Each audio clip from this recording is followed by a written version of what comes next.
So Eric Traub is actually the guy who discovered how these things work. He discovered how, because when I got sick, I actually learned about this. This is something called immune tolerance. That was the discovery that Eric Traub had discovered, and that's basically the backbone of chronic disease. And immune tolerance is, you can just think of it as chronic immune deficiency, right? They called it immune tolerance because your immune system was suppressed into a state where it would tolerate nasty, harmful pathogens it should otherwise be keeping out of your body. And when that happens, then it allows, it's just like it's like opening the floodgates and just saying, come on in.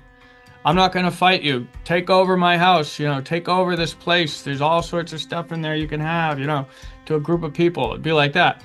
Well, then it allows this central nervous system invasion into your brain and your organs. And that's when you get things like these nasty neurological diseases, mental illnesses, and cancers. So Eric Traub had discovered all this stuff with a virus called lymphocytic chorea meningitis. Well, what he was doing was he was injecting foreign protein into these mice. And this is when he was at the Rockefeller Institute. So he was working in America before he went back to Germany for the war. He discovered this while at the Rockefeller Institute.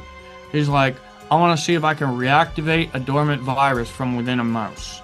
So what he did was he injected foreign antigens, which would be synonymous with spike proteins, into a mouse's brain, and he caused a virus to reactivate from within the mice.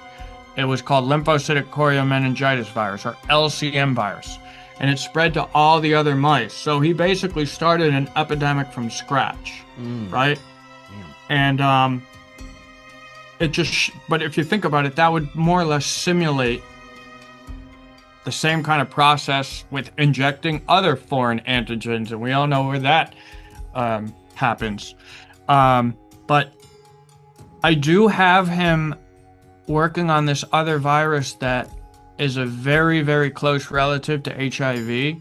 It's actually a horse virus, not a monkey virus. Although I'll tell you where the monkey stuff comes in. There's a virus called equine infectious anemia virus.